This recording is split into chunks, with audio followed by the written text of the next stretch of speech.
Saudara-saudara sekalian yang saya kasihi, di dalam Langoan, kota yang sudah pernah saya kunjungi pada tahun-tahun yang silam. Saudara-saudara, hari ini kita akan membicarakan khotbah dengan beberapa poin yang paling penting.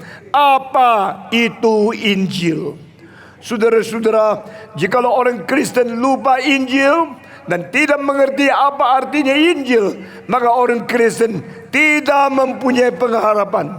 Karena hanya melalui Injil Tuhan Allah mempersatukan orang berdosa kembali menjadi anaknya. Hanya melalui Injil Tuhan membersihkan hati sanubari kita dengan mengampuni dosa kita. Hanya melalui Injil Tuhan memberikan hidup yang baru kepada manusia yang tadinya berada di tangan iblis. Hanya melalui Injil kita boleh mengalahkan iblis dan boleh mendapatkan hidup yang kekal. Hanya dengan Injil kita boleh kembali ke surga, hidup bersama dengan Allah Bapa, Allah Anak, dan Allah Roh Kudus untuk selama-lamanya.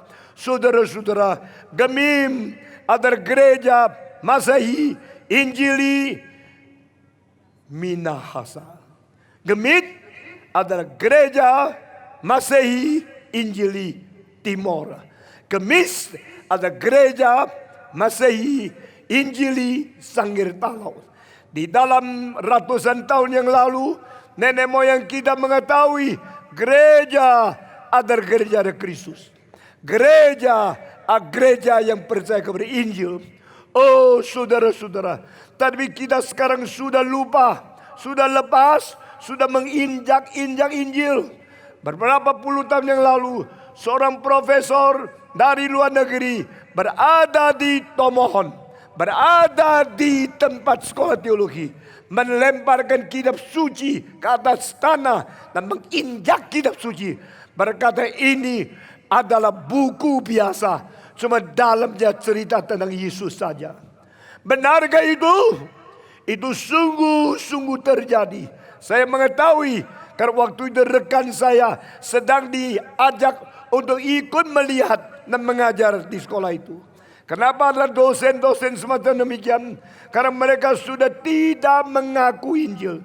Mereka menghina Injil. Mereka mempersamakan kitab suci dengan buku-buku yang lain. Alangkah sedihnya. Alangkah menjadikan Tuhan menangis di surga. Karena Allah memberikan kepada dunia pusaka yang paling bernilai, yaitu Injil untuk menyelamatkan kita. Tapi pada waktu gereja sudah dipengaruhi oleh liberalisme, gereja dipengaruhi teologi yang modern, gereja tidak lagi percaya apa yang disebut Injil, gereja mulai merosot. Saudara-saudara, gereja Gemim, gereja Gemit, gereja GPM, gereja Gemis, gereja GPIB. Ini semua adalah gereja yang tadinya didirikan karena Injil. Tapi lambat laun banyak pemimpin-pemimpin yang pikirannya sudah dirasuk oleh ajaran-ajaran yang salah. Hatinya sudah menjadi gelap, tidak lagi mengaku kuasa Injil. Akibatnya gereja mulai mundur. Saudara-saudara, gereja Protestan di Amerika merosot luar biasa. Gereja Presbyterian di Amerika hilang anggota 2 juta orang di dalam 100 tahun. Bukan saja tidak bertumbuh, tetapi menyusut. Bukan saja tidak berkembang, tapi mundur. Anggotanya keluar dari gereja dan menjadi orang kafir. Oh saudara-saudara, apakah sebabnya? Karena tidak lagi memegang Injil, tidak lagi mengutamakan Injil, tidak lagi sadar harga dari Injil. Saya bersyukur kepada Tuhan. Pada waktu saya umur 17, saya mengenal Injil yang sejati.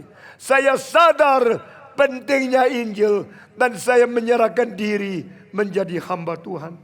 Sejak tahun 1957 bulan Januari tanggal ke-9, dengan air mata yang berlinang-linang membasahi seluruh pakaian bagian depan, saya berkata kepada Tuhan, jikalau aku tidak menyerahkan, sudahlah biar aku mati. Jikalau aku menyerahkan diri menjadi hamba-Mu, tolong Tuhan, peliharalah saya sampai mati, sampai tua, setia kepada Injil-Mu. Saudara-saudara di Minahasa sudah membuktikan doa saya didengar oleh Tuhan. Sejak umur 17 saya memberitakan salib Kristus, memberitakan kematian dan kebangkitan Kristus, memberitakan Kristus adalah inkarnasi Allah jelma menjadi manusia. Allah turun dari surga, lahir di palungan. Allah menjadi daging. Firman beserta dengan kita, menurunkan berkat, menurunkan bahagia, menurunkan keselamatan, menurunkan pengampunan dosa, menurunkan perdamaian, supaya manusia kembali berdamai dengan Tuhan Allah. Saudara-saudara, selama 56 tahun lebih 5 bulan saya di dalam dunia ini sudah mengikut apa yang saya janjikan kepada Tuhan, menjadi hamba Tuhan, mengabarkan Injil. Tuhan tidak menghina. Waktu itu saya hanya seorang anak remaja umur 17, dengan air mata menyerahkan diri, dan Tuhan memeteraikan aku. Tuhan menerima janjiku dan Tuhan memelihara aku sampai hari ini. Saya boleh berkata kepada saudara, saya sudah keliling dunia 130 kali. Saya sudah berkhotbah lebih 32.000 kali. Saya sudah berkhotbah kepada lebih 35 juta manusia. Saya bukan lagi seorang anak muda, saya bukan lagi seorang remaja, Dan saya berani berkata, my God is the faithful God. My God is the true God. My God is the only living forever God. Allahku adalah Allah yang sejati. Allahku adalah Allah yang setia. Allahku adalah Allah yang hidup sampai selama-lamanya. Amin. Karena Tuhan kita Tuhan yang hidup, Dia memelihara cinta kasihnya. Dan Dia memelihara kesetiaannya. Dia memelihara perkataan yang diucapkannya sampai dunia kiamat tidak akan berubah. Sekarang sebagai orang tua saya berkata, gereja di Minahasa, jangan melupakan cinta Tuhan. Jangan melupakan sengsara Kristus. Jangan melupakan Injil. Paulus berkata, aku tidak merasa malu karena Injil Yesus Kristus. Di dalam Injil Yesus Kristus tersimpan kuasa Allah menyelamatkan setiap orang yang percaya. Oh saudara-saudara, zaman Yesus di dunia, kesulitan paling besar dan siksaan paling kejam, menganiaya orang paling ganas, yang paling tidak manusiawi, yaitu menyalibkan orang di atas kayu. Ini adalah penghinaan terbesar. Ini adalah siksaan yang paling menakutkan. Orang yang sebelum dipaku di atas kayu salib harus dicambuk terlebih dahulu. Dan cambuk orang Romawi tidak panjang, pendek-pendek. 1 batang 7 cabang. Dan setiap cabang banyak itu tusukan yang tajam yang dibikin dari besi. Setelah diambil, ditarik, lalu dipecut kepada manusia, ditarik kembali, saudara-saudara, dagingnya itu pecah semua, berlubang-lubang, dan darah mengalir terus-menerus, tidak berhenti. Tetapi itu tidak selesai, harus dicambuk lagi. Berapa kalikah cambuknya yang ditetapkan oleh hukum pada saat itu? 40 kali. 1 cambuk 7 cabang. 1 cabang tusukan berpuluh-puluh. Begitu dicambuk 40 kali, seluruh badan pecah semua. Beribu-ribu lubang yang mengalirkan darah. Waktu engkau melihat lukisan-lukisan Yesus disalib, engkau secara tidak sadar sudah ditipu oleh pelukis.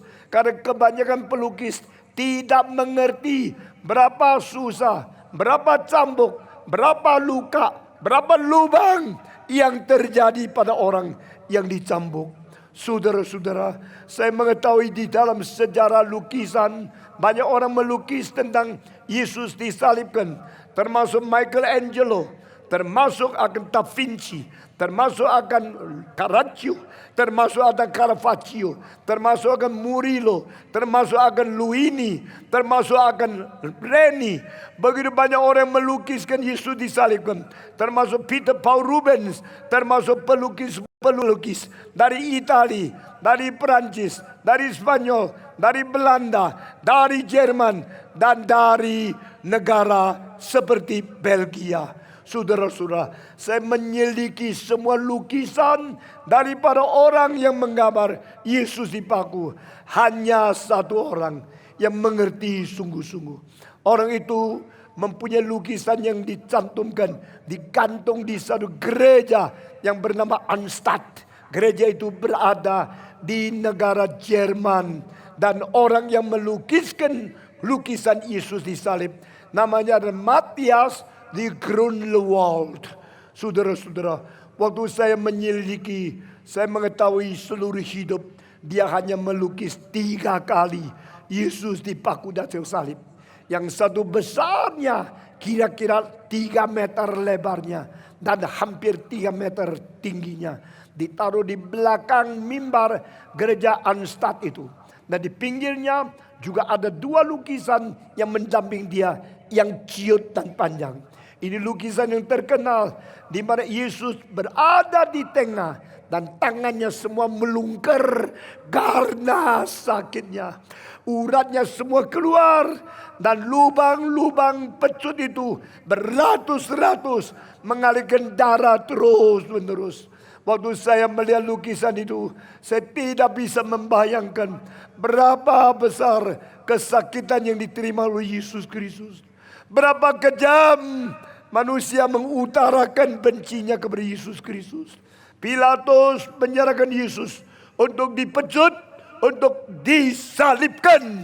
Lalu mereka telah memecut dia dan suruh dia pikul salib. Kepalanya pakai mahkota duri yang tusuk ke dalam kulit, ke dalam dagingnya. Dan darah mengalir dari kepala. Darah mengalir dari badan. Darah mengalir dari tangan. Darah mengalir dari kaki. Mana lagi ada kulit yang utuh? Di mana lagi ada daging yang tidak dilukai? Maka Paulus berkata, jikalau ada orang mencintai Tuhan, orang itu diketahui oleh Allah Bapa. Tapi jikalau ada orang tidak mencintai Tuhan, dia patut dijatuhkan kutukan. Oh saudara-saudara, saya membaca kitab suci, saya gentar. Saya membaca kitab suci, saya takut. Karena tidak ada sengsara lebih besar daripada kematian Yesus Kristus yang digantung di atas kayu salib. Tidak ada kekejaman yang lebih bengis daripada memaku manusia di atas kayu salib. Inilah sesuatu cinta kasih yang tidak ada bandingnya.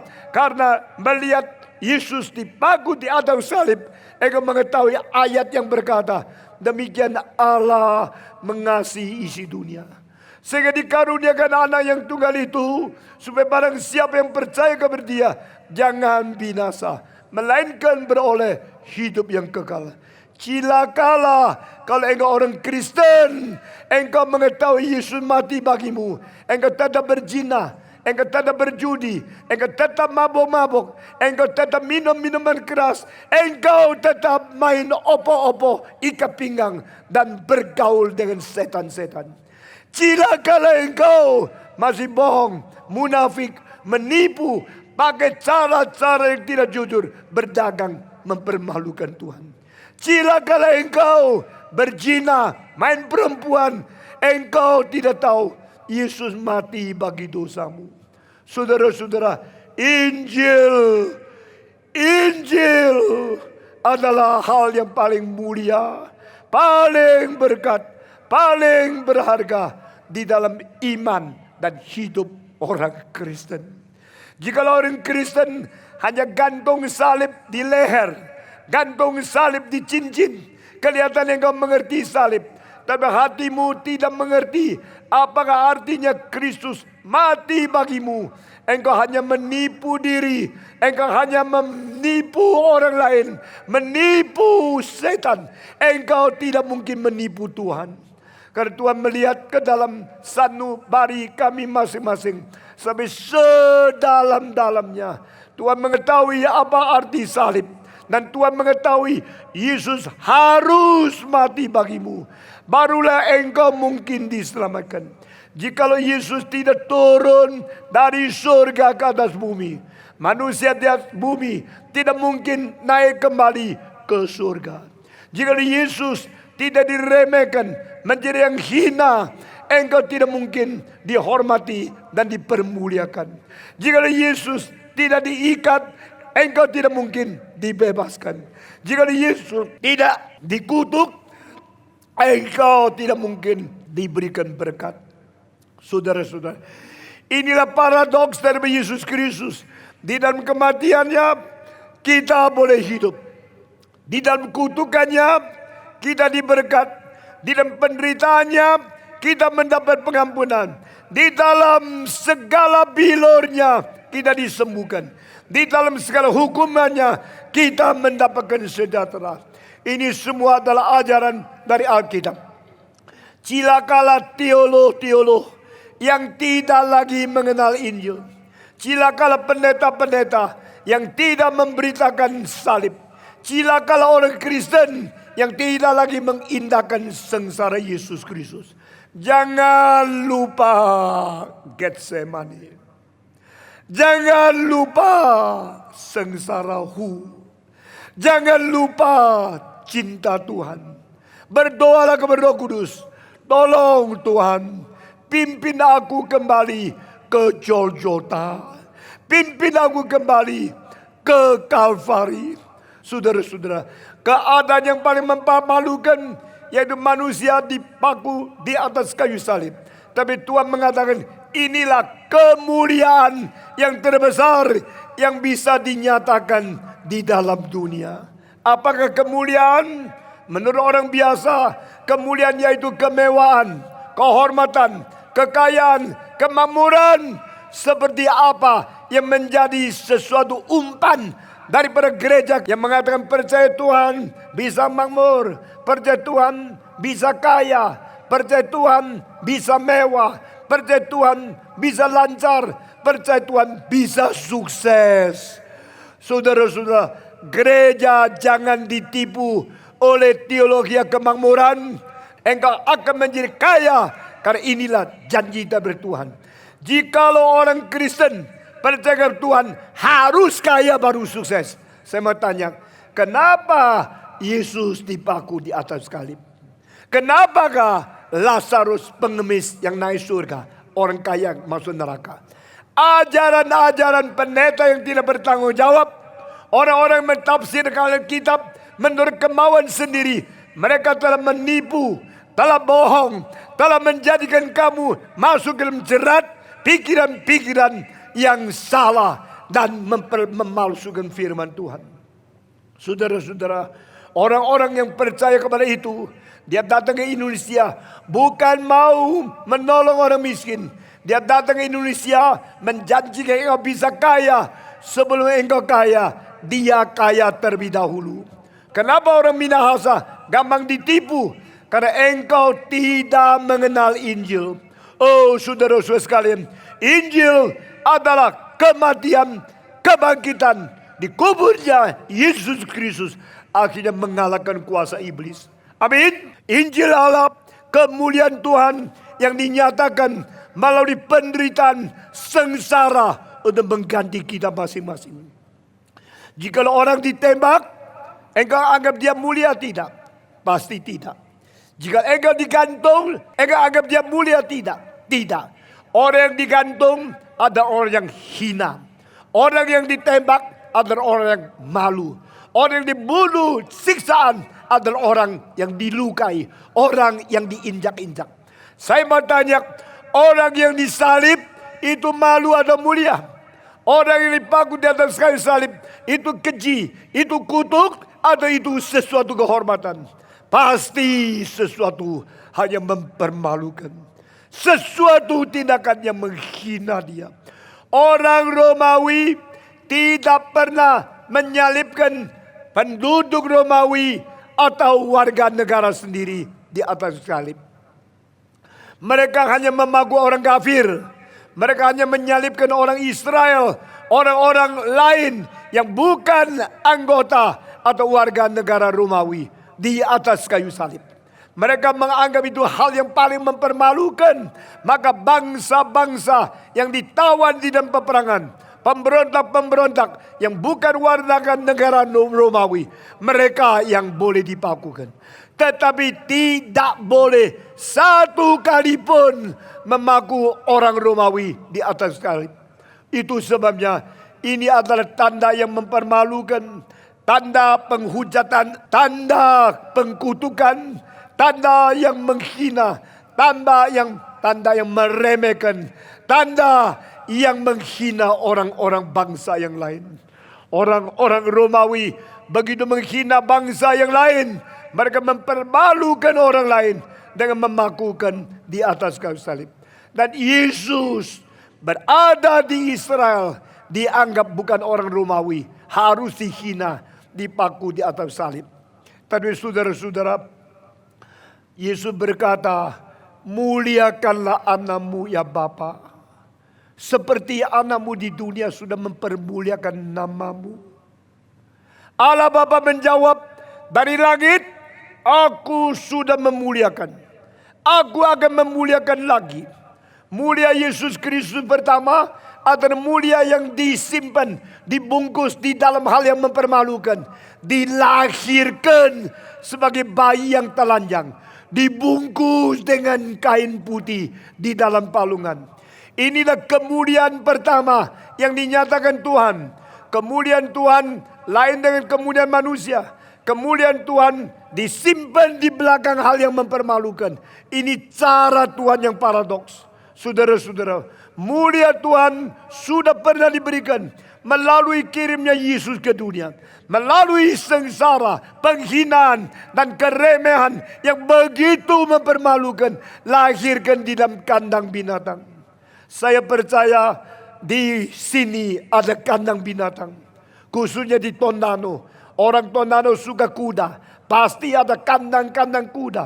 Coba masuk ke dalam kandang binatang. Engkau baru tahu apa itu artinya palungan. Di kandang binatang bau kencing, bau kotoran binatang yang menusuk hidung sampai terus pergi ke kepalamu, sampai otakmu. Engkau tidak bisa tahan. Itulah tempatnya Yesus dilahirkan di dalam dunia. Sama sekali berbeda dengan pendeta-pendeta yang mengatakan kekayaan, kemakmuran. Tuhan membiarkan Yesus dilahirkan di tempat binatang. Kenapa? Karena manusia tidak menyediakan tempat bagi dia. Di dalam losmen tidak kamar bagi dia. Losmen menerima orang yang bisa bayar uang yang banyak. Mungkin kamar pertama perampok, kamar kedua penjudi, kamar ketiga pelacur, kamar keempat orang yang main seks, kamar kelima orang pembohong. Semua kamar dipenuhi hanya karena mereka bisa bayar. Tetapi pada waktu kamar sudah penuh, waktunya Maria melahir. Dan dia dilahirkan di tempat losmen yang sama. Tetapi pemilik berkata, maafkan, semua kamar sudah penuh. Bagaimana? Waktu lahir sudah tiba. Saya tidak bisa tunggu lagi. Kalau mau tetap bayar. Tapi lahirnya di kandang binatang. Dan Yesus Kristus menerima ini. Pada waktu Tuhan berkata, aku sudah memuliakan. Aku akan memuliakan lagi. Bagi saya, sengsara dilahirkan. Dan sengsara kematian. Ini adalah kemuliaan Allah yang dinyatakan. Bagaimana membuktikan ini? Karena pada waktu Yesus dilahirkan, tentara menyatakan diri. Tentara surga, malaikat-malaikat menyatakan diri kepada orang yang hina di Bethlehem. Di Bethlehem ada orang konglomerat. Di Bethlehem ada orang kaya. Di Bethlehem ada dokter, ada hakim. Di Bethlehem ada orang-orang yang menjadi guru, profesor. Tetapi di Bethlehem yang paling hina adalah orang miskin yang harus kerja pada malam gelap. Di tengah-tengah malam yang dingin, mereka tidak boleh tidur. Mereka harus ke padang belantara, jaga domba-domba. Tuhan tidak menyatakan kemuliaan ini kepada Raja Herodes. Tuhan tidak menyatakan kemuliaan ini kepada konglomerat. Tuhan menyatakan hanya kepada satu macam orang di Bethlehem, orang yang paling miskin. Yang orang yang harus bekerja malam-malam. Jam 9 sampai jam 5. Kantor-kantor buka. Setelah kantor tutup, semua orang kaya pulang. Yang pakai dasi, yang pakai jas pulang tidur. Tetapi orang-orang miskin dengan gemetar menjaga kambing, menjaga domba di padang belantara. Itulah yang dikunjungi oleh malaikat. Tuhan selalu bekerja lain dengan cara kita bekerja. Jangan mengikat Tuhan dengan cara engkau bekerja. Jangan membungkus, jangan membatas pekerjaan Roh Kudus dengan segala tradisi engkau yang anggap itu mewah adanya. Oh saudara-saudara sekalian, waktu malaikat bernyata diri kepada orang-orang penggembala di dalam tempat padang belantara di luar di luar Bethlehem. Di situ tentara menyanyi, "Glory to God in the highest, and peace on earth to those who are delighted by God." Kemuliaan kembalikan kepada Allah di tempat yang maha tinggi. sejahtera diberikan kepada orang yang diperkenan oleh Tuhan Allah di atas bumi ini. Kemuliaan apa? Engkau akan melihat orang bayi yang dilahirkan dibungkus dengan kain putih di dalam palungan kandang binatang. Itulah kemuliaan bagi Allah yang Maha Tinggi. Saudara-saudara, waktu Yesus berkata, "Ya Bapa, muliakanlah anakmu sebagaimana anakmu sudah memuliakan engkau di atas bumi."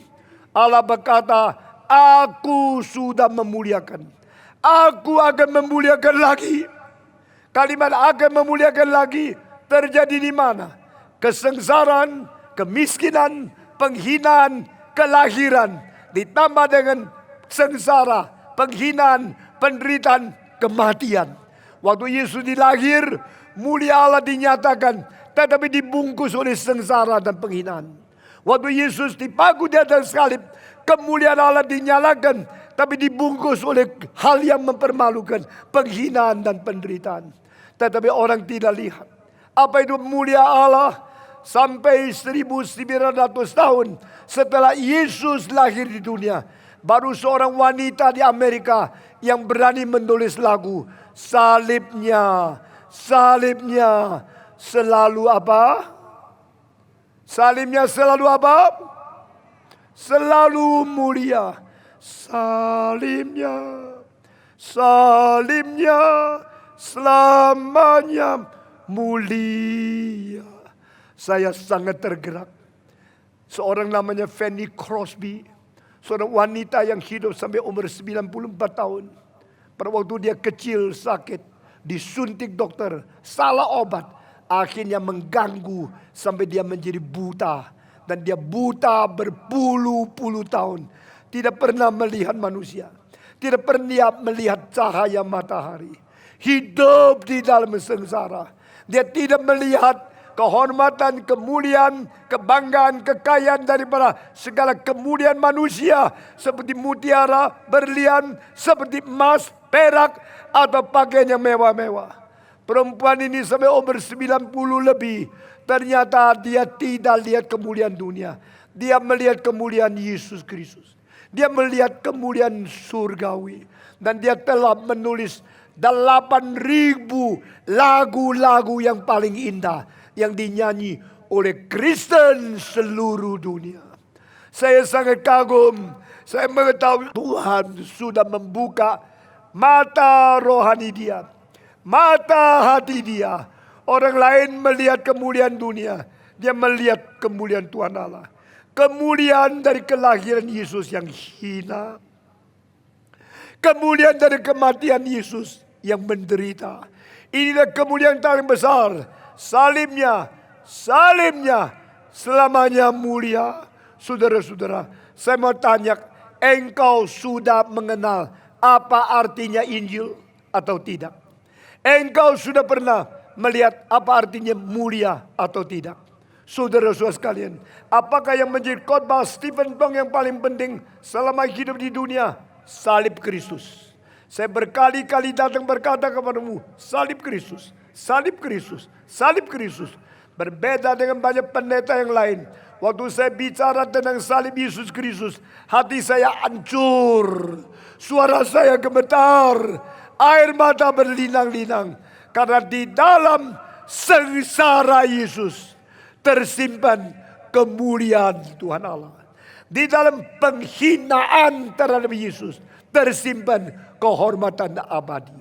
Di dalam kekejaman yang dipaksakan kepada Yesus, melihat pengampunan dosa dari Tuhan. Paulus berkata, apa itu Injil? Injil adalah kuasa Allah menyelamatkan semua orang yang percaya. Paulus mengatakan, apa itu Injil? Injil yaitu menurut apa yang dikatakan dalam kitab suci, Kristus mati bagi kita. Kristus dikuburkan di dalam tanah. Dan Kristus bangkit pula pada hari yang ketiga. This is gospel. This is evangelion. This is good news. Inilah kabar baik. Inilah Injil. Inilah kabar yang menyelamatkan manusia yang diberikan oleh Tuhan. Yesus mati. Yesus dikuburkan dan Yesus bangkit kembali. Kalau Yesus tidak mati, engkau tidak mungkin mendapatkan hidup yang baru. Jika Yesus tidak dikuburkan, tidak ada kemenangan atas penguasa kematian, yaitu iblis. Jika Yesus tidak bangkit, tidak ada pengharapan bagi engkau dan saya. Paulus berkata, jika Yesus tidak pernah bangkit, maka cilakalah kita. Yang kita percaya adalah sia-sia. Yang saya kabarkan juga adalah sia-sia. Tetapi puji Tuhan, Yesus sungguh-sungguh mati. Puji Tuhan, Yesus sungguh-sungguh dikuburkan. Puji Tuhan, Yesus sungguh-sungguh bangkit dari antara orang mati. Ini yang tidak ada pada pendiri-pendiri agama yang lain. Saudara-saudara, Sokrates mati, tidak bangkit. Satu-satunya bangkit adalah Yesus Kristus, Anak Allah. Sudah mati dan bangkit kembali lagi. Tidak ada orang yang bangkit. Yang bangkit hanya satu, Yesus Kristus. Kita bersyukur kepada Dia. Biarlah kita mengenal Injil, kita percaya Injil, kita mengingat Injil, dan kita menghargai Injil. Di luar Injil Yesus Kristus tidak ada keselamatan. Di luar salib Kristus tidak ada pengampunan. Di luar darah Yesus Kristus tidak ada perdamaian. Di luar kebangkitan Kristus tidak ada pengharapan. Tapi barang siapa yang percaya Yesus yang mati, Yesus yang dikuburkan, dan Yesus yang dibangkitkan, akan mendapatkan pengharapan untuk berada dengan Kristus untuk selama-lamanya. Puji Tuhan. Saudara-saudara, Yesus berkata, aku di mana engkau akan berada dengan aku, ada di sana. Yesus berkata lagi, karena aku hidup, engkau akan bersama dengan aku hidup di mana saya berada. To live with Jesus Christ forever and ever. To be with Jesus Christ forever and ever. Berada dengan Kristus di dalam kekekalan. Hidup bersama Kristus di dalam kekekalan. Ini dua kalimat dikatakan oleh Yesus Kristus di dalam Injil Yohanes.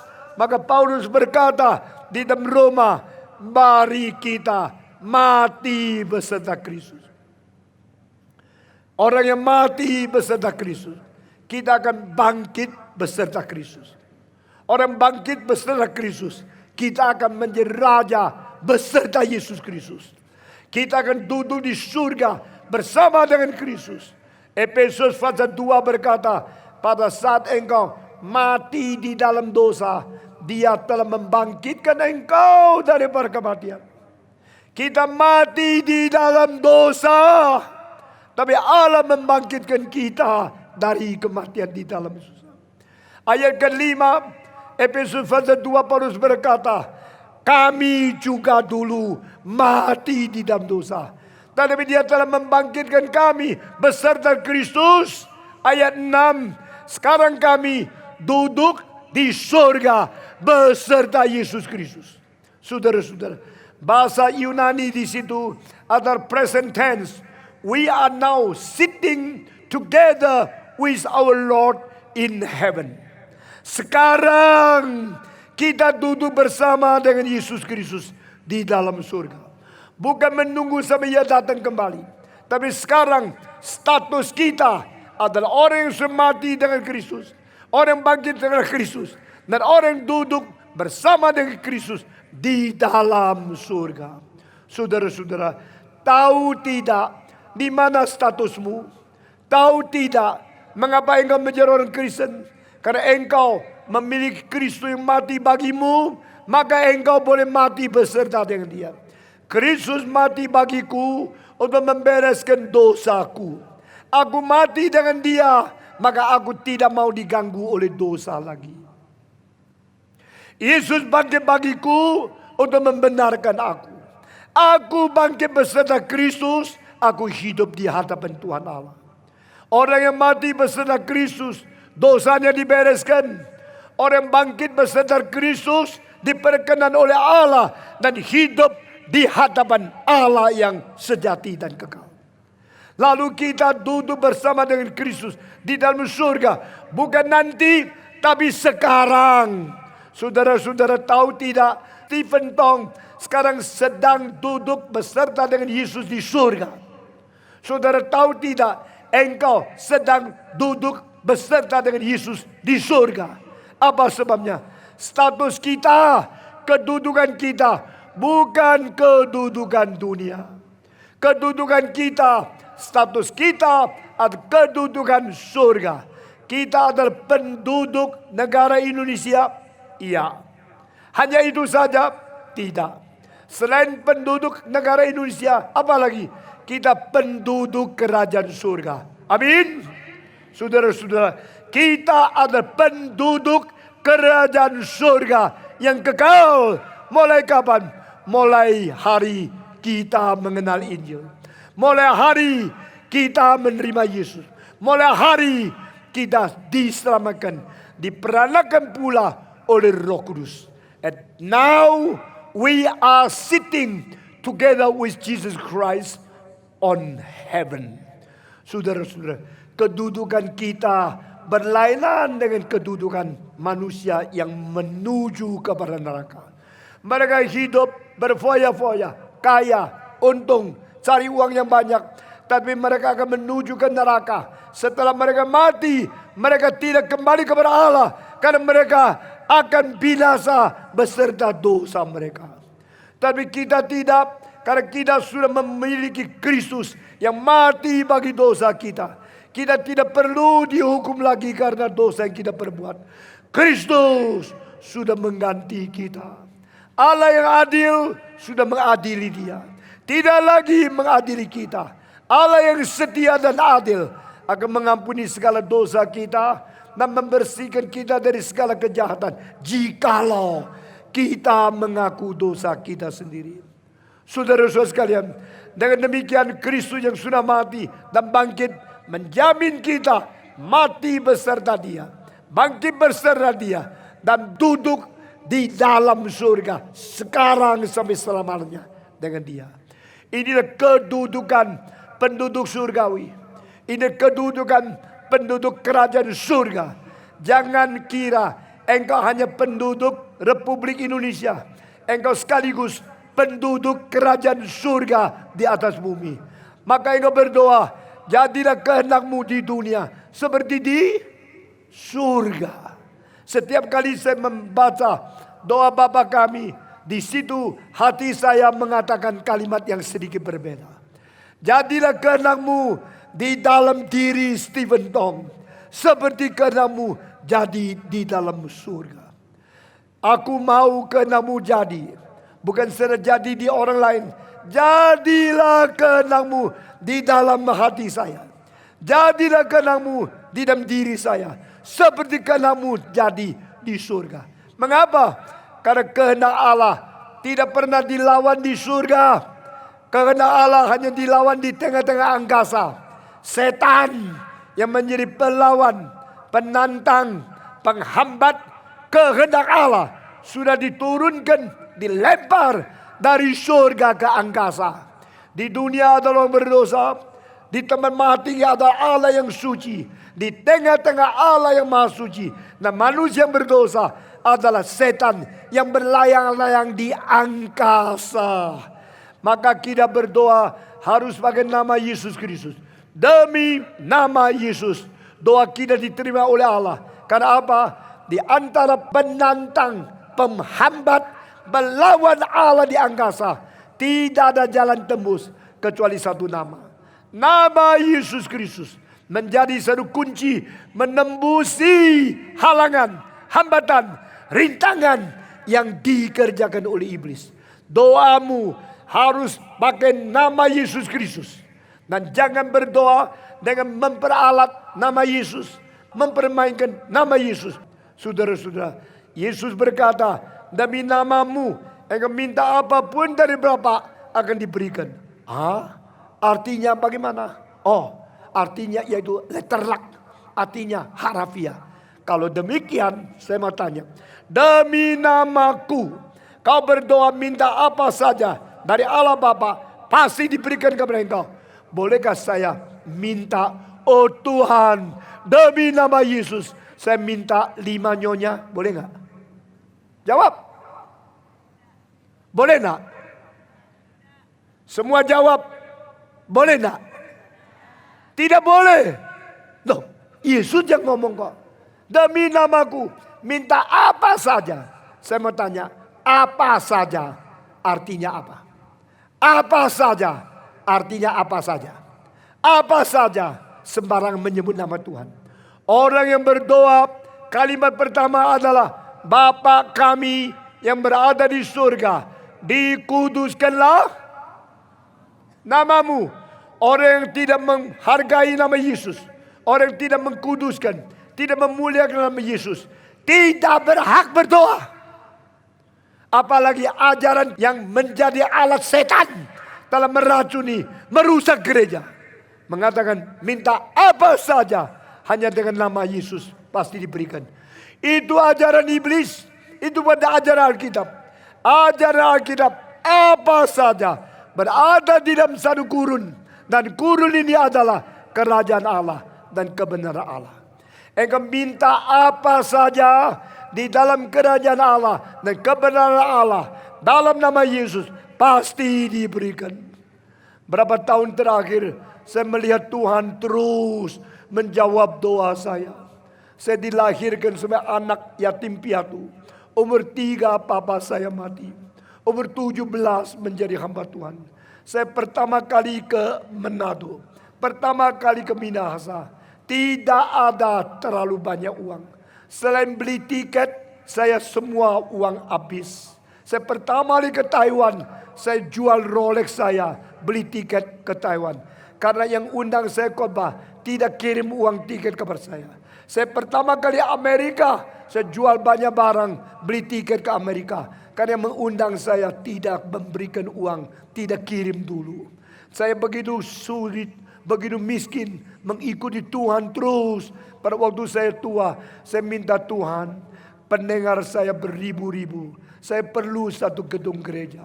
Tuhan menjawab. Sekarang gereja yang saya pakai di Jakarta bisa menampung semua orang yang hadir pada hari ini. 6.500 tempat duduk. Gereja terbesar di seluruh Indonesia yang mendapatkan izin resmi dari pemerintah. Di pinggirnya ada satu masjid, tapi Tuhan telah membuka jalan sehingga gereja itu didirikan, salibnya dipasang di atas jalanan 66 meter karena Alkitab 66 jilid. Tuhan terus mendengar doa saya. Apa yang saya minta demi nama Yesus dikabulkan. Karena apa? Janji Tuhan. Sekarang banyak pendeta-pendeta yang tidak bertanggung jawab, yang sembarangan merubah kitab suci menurut kemauan nafsu mereka sendiri. Cilakalah, mereka telah menyesatkan banyak orang Kristen, telah menipu banyak gereja, telah mengkelabui kehendak Tuhan Allah. Tuhan terus mendengar doa saya. Saya berkata, Tuhan, saya mau mengelilingi 100 kota, mengabari Injil di seluruh Indonesia. Saya berkhotbah supaya lebih 500.000 orang mendengar Injil di dalam 2 tahun. Pada waktu hambamu sudah umur 72. Tuhan dengar. 100 kota perlu uang berapa? Engkau tidak tahu. Malam seperti ini, di dalam 100 kota perlu 15 miliar. Dari mana uang? Saya seumur hidup tidak pernah ketuk pintu orang kaya. Saya tidak pernah cari dana. Saya tidak pernah fundraising evening. Tidak pernah ada satu malam kebaktian, semua kasih uang. Saya mau melayani Tuhan. Tapi saudara-saudara, Tuhan siapkan sedikit demi sedikit. Sedikit demi sedikit. Kita tidak mempunyai 15 miliar. Tapi kebaktian satu selesai, orang memberi persembahan. Kota kedua selesai, orang memberi persembahan. Saudara-saudara, kadang-kadang satu malam kapin seperti ini, lebih 100 juta uang yang dibayar. Tetapi persembahan di Manado 30 lebih juta. Di Bitung 30 juta. Dan di Sumba 7 juta satu malam. Bagaimana bisa cukup? Allahku, Tuhanku, Tuhan setiawan, Tuhan yang jujur, dan Tuhan yang sungguh-sungguh memelihara. Amin. Saya tidak sama seperti orang-orang datang mengambil uang jutaan dari orang-orang miskin di Indonesia. Dengan janji palsu, kalau engkau kasih 2 juta, Tuhan kasih ke engkau 20 juta. Itu omong kosong. Dia telah memakai uang persembahan beli kapal terbang pribadi. Dia telah memakai 70 juta beli 1 jas. Tetapi jas yang saya pakai hanya 600 ribu saja. Saya tidak merasa malu. Saya tidak rasa dia mulia. Karena mulia Tuhan ada mulia yang disimpan di dalam penghinaan, keremehan, dan penderitaan. Tidak ada pendeta yang berkhotbah lebih susah dari saya. Tidak ada pendeta yang lebih letih lesu dari saya. Sudah umur 73, berteriak-teriak seperti ini. Kadang-kadang paru-paru seperti mau pecah. Tapi saya bersandar pada Tuhan. Mungkinkah seorang tua umur 70 lebih berkhotbah dengan suara keras seperti ini? Bukan satu kali satu hari. Kadang-kadang 1 hari 4 kali. Dan kadang-kadang terbang ke 2 negara. Kadang-kadang khotbah bukan 20 menit. Khotbah lebih 1,5 jam, 2 jam. Saudara-saudara, saya tahu Tuhanku hidup untuk selama-lamanya. Dan kemuliaan Tuhan bukan pakai emas, perak, berlian, mutiara, inten, atau batu-batu yang mahal. Kemuliaan Tuhan di dalam kesucian, di dalam keadilan, di dalam kebenaran, di dalam kebajikan, di dalam kemurahan untuk orang lain, bukan untuk diri. Kemuliaan paling besar berada di dalam diri Yesus Kristus. Yesus Kristus tidak pernah mempertahankan apapun untuk dia sendiri. Yesus tidak menahan 1 rupiah untuk hidup dia sendiri. Waktu lahir pinjam palungan binatang.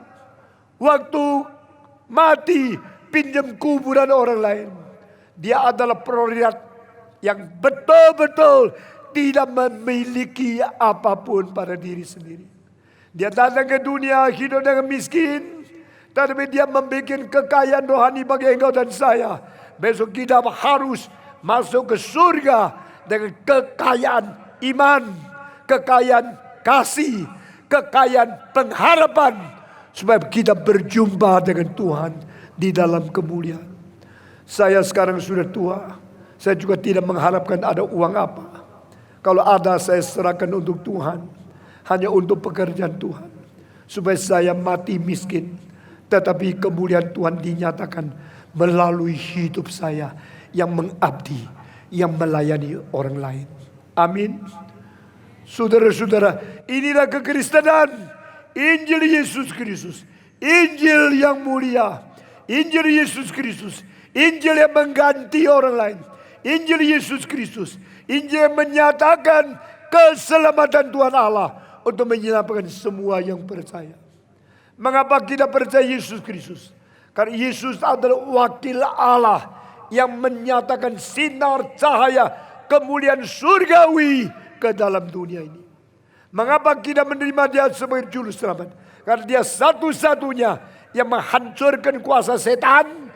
Satu-satunya mengalahkan segala kejahatan, segala kegelapan, segala dosa, segala kutukan. Mengapa kita percaya Yesus Kristus? Karena Yesus Kristus sudah mati dan bangkit bagi kita. Ini namanya Injil. Ini namanya kabar baik. Saudara-saudara, jangan hidup terus di dalam dosa. Jangan menipu diri. Jangan menipu orang lain. Jangan kira engkau bisa menipu Tuhan. Tuhan melihat sampai hati sanubari engkau sedalam-dalamnya. Dan Tuhan berkata, barang siapa yang bertobat, barang siapa yang menerima Yesus Kristus sebagai juru selamanya, dia akan diberi hak disebut sebagai anak Allah. Engkau masih adalah anak iblis kan? Engkau masih adalah anak kutuk kan? Engkau anak binasa kan? Engkau anak murtad kan? Engkau anak yang patut dimurkai oleh Tuhan Allah kan? Di dalam Efesus pasal 2 katakan, kita adalah anak-anak pemberontak. Kita adalah anak-anak yang melawan Tuhan. Kita adalah anak-anak yang patut dimurkai oleh Allah. Saudara tahu tidak kemarahan Allah berapa dahsyat? Waktu dua orang yang menjadi imam memberikan persembahan kepada Allah, bermain-main dengan Allah, karena mereka kira mereka anak daripada Harun. Mereka tidak pakai api yang suci, api dunia yang sederhana, api dunia yang najis, dicampurkan ke dalam bait Allah, bakar korban, memuji, berbakti, memberi korban persembahan kepada Allah. Allah di surga melihat kedua orang yang memakai jubah pendeta, jubah daripada imam, tapi main-main dengan dia. Langsung dari surga diturunkan api, bakar habis kedua pimpinan gereja, pimpinan orang Israel, imam keturunan daripada Harun. Dua-dua dibakar sampai hangus. Karena apa? Karena Allah itu marah, Allah itu suci, Allah tidak boleh dipermainkan. Saudara-saudara, cilakalah engkau sambil menjadi majelis, sambil curi uang gereja. Cilakalah engkau pendeta yang korupsi, bupati yang korupsi, gubernur yang korupsi, kepala Kapolres yang polisi yang korupsi, dan pendeta yang korupsi, sinodal yang korupsi. Engkau harus masuk neraka. Saudara-saudara, jangan kira engkau berjubah pendeta, engkau diampuni. Kemarahan Tuhan kalau sudah dinyatakan, tidak ada satu orang bisa melarikan diri daripadanya. Mari kita jujur, rendah hati, bertobat sungguh. Bertobatlah engkau, karena kerajaan Allah sudah dekat. Bertobatlah engkau, mengapa harus binasa? Inilah tema Kapin. Biar kita semua dengan gentar, penuh perasaan tanggung jawab di hadapan Tuhan, penuh perasaan takut kepada Allah yang hidup, gentar datang kepada Tuhan, minta pengampunan dosa dari Tuhan. Karena Allah kita adalah api yang menghanguskan. Because our God is a consuming fire. Api yang menghanguskan. Maka tidak seorang bisa berdiri di hadapan dia menghindarkan dari murka Allah. Itu sebab dalam nama Yesus Kristus saya berkata kepadamu, bertobatlah hari ini, kembali kepada Tuhan. Tuhan yang berada di surga adalah Tuhan yang mengirim Kristus ke dalam dunia. Tuhan yang suci adalah Tuhan yang mengirim Kristus ke dalam tempat orang berdosa. Tuhan yang adil adalah Tuhan yang rela mengadili anaknya yang tunggal supaya kita luput daripada keadilan yang dahsyat itu. Saudara-saudara, Yesus Kristus rela mati bagi engkau, rela mati bagi aku. Dan dia telah memakai kematiannya untuk berperang dengan iblis dan mengalahkan penguasa maut, lalu melepaskan engkau dan saya dari mulut, daripada ancaman, daripada taring iblis, supaya kita menjadi anak-anak Allah. Saudara-saudara, saya sendiri dulu tidak sadar, saya mengikuti kebaktian semenjak umur 2. Waktu saya umur 3, ayah saya meninggal dunia. 1 tahun sebelum ayah saya meninggal dunia, ada orang mengabar Injil ke rumahku, dan mama dan anak-anak semua pergi ke gereja. Baru kita mulai menyanyi lagu rohani. Dari umur 2 saya ikut kebaktian gereja, ikut sekolah minggu. Umur 5, umur 6 saya selalu 1 jam lebih dulu ke gereja dibanding orang lain. Di situ saya melihat orang belajar kitab suci, orang belajar nyanyi, dan saya kadang-kadang main di organ sedikit-sedikit karena saya suka musik gerejawi. Umur 9 saya dibawa ibu saya dari Tiongkok ke Indonesia. Umur 10, 11, 12 saya selalu ikut KKR yang bermutu. Umur 12 saya mengikuti 11 malam di antara 16 KKR yang terus menerus setengah bulan. Dan akhirnya pada malam terakhir saya menyerahkan diri dengan air mata menjadi hamba Tuhan. Tapi umur 14, 15, saya dipengaruhi oleh komunisme, ateisme, evolusionisme, dialektika materialisme. Saya meninggalkan gereja. Saya tidak mau lagi Tuhan. Sampai umur 17, saya kembali kepada Tuhan. Dan Tuhan menyelamatkan saya. Baru saya tahu, Yesus mati bagi saya di atas kayu salib. Maka hari ketiga setelah saya menerima Yesus, saya menyerahkan diri seumur hidup menjadi hamba Tuhan. Sampai sekarang. Saudara-saudara, Tuhan tidak membuang saya. Tuhan membawa saya kembali ke pangkuan Dia. Tuhan mengampuni dosa saya. Tuhan menghapus air mata saya. Tuhan menerima persembahan saya dan memimpin saya menjadi hambanya sampai sekarang 56 tahun, lebih 5 bulan. Saudara-saudara, saya berkata kepada saudara, inilah cinta Tuhan. Bukan saja untuk saya, juga untuk engkau. Barang siapa yang percaya Yesus Kristus, dia pasti diberikan pengampunan. Barang siapa yang percaya kepada Yesus Kristus, menerima dia sebagai juru selamat, dia pasti diberikan hidup yang baru. Maukah engkau hari ini mengambil keputusan kembali kepada Yesus Kristus, mengaku dia sebagai juru selamat dan mengikut dia sampai selama-lamanya? Maukah saudara? Jawab saya, maukah saudara? Mari kita semua tunduk kepala dan masuk di dalam doa. Semua masuk di dalam doa. Semua tunduk kepala dan tutup mata. Sekarang saya mewakili Tuhan Yesus menanya kepada engkau, siapa di tengah kita yang malam ini mengambil keputusan, saya mau menerima Injil, saya mau sekali lagi menghargai Injil Yesus Kristus, menerima Yesus sebagai juru selamat. Malam ini yang mau menerima Kristus sebagai juru selamat, sungguh-sungguh percaya kepada Injil, angkat tangan saudara. Siapakah yang mau? Angkat tangan, angkat tangan. Siapa berkata aku juga? Angkat tangan saudara. Siapa lagi? Angkat tangan, angkat tangan. Yang hari ini ambil keputusan menerima Injil Kristus, percaya kepada Dia, menjadi anak Tuhan. Angkat tangan saudara. Siapa lagi? Puji Tuhan, puji Tuhan, puji Tuhan, puji Tuhan. Saya tanya pertanyaan kedua.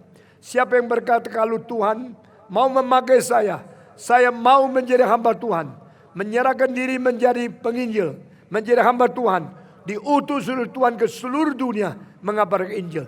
Pemuda-pemudi yang mau menyerahkan diri menjadi hamba Tuhan, angkat tangan di hadapan Tuhan. Siapa yang berkata saya mau? Angkat tangan, angkat tangan. Puji Tuhan, puji Tuhan. Sekarang saya minta semua yang sudah angkat tangan, baik yang menerima Injil, mengaku Kristus, dan yang mau menjadi hamba Tuhan, semua yang tadi angkat tangan, berdiri dan maju ke depan. Kita mau berdoa bersama-sama. Sekarang silakan semua yang tadi angkat tangan, berdiri dan maju ke depan. Jangan menunggu. Dari paling belakang, dari balkon, dari samping, dari tempat yang jauh, semua keluar ke depan. Kita menerima Yesus Kristus. Kita mengaku Injil. Kita minta pengampunan dosa. Kita percaya kepada Yesus Kristus. Sekarang maju ke depan. Tuhan menunggu engkau. Tuhan mengundang engkau. Tuhan memanggil engkau. Sekarang taat kepada Tuhan. Sekarang keluar dari tempat duduk engkau masing-masing. Sekarang maju ke depan, menerima panggilan dari Tuhan. Entah berapa jauh engkau berada, di balkon yang paling jauh, tetap taat kepada Tuhan. Berdiri dan turun, maju ke depan. Kita mau berdoa bersama-sama. Semua menyanyi salimnya, salimnya. Semua menyanyi. Siapa lagi berkata, aku juga, silakan maju. Salimnya, salimnya, selamanya mulia. Dosaku dihapuskan oleh darah Yesus. Semua tunduk kepala dan ikut saya berdoa di hadapan Tuhan. Bapa yang maha murah, Bapa yang maha kuasa, Bapa yang maha kasih, Engkau telah mengirim Kristus ke dalam dunia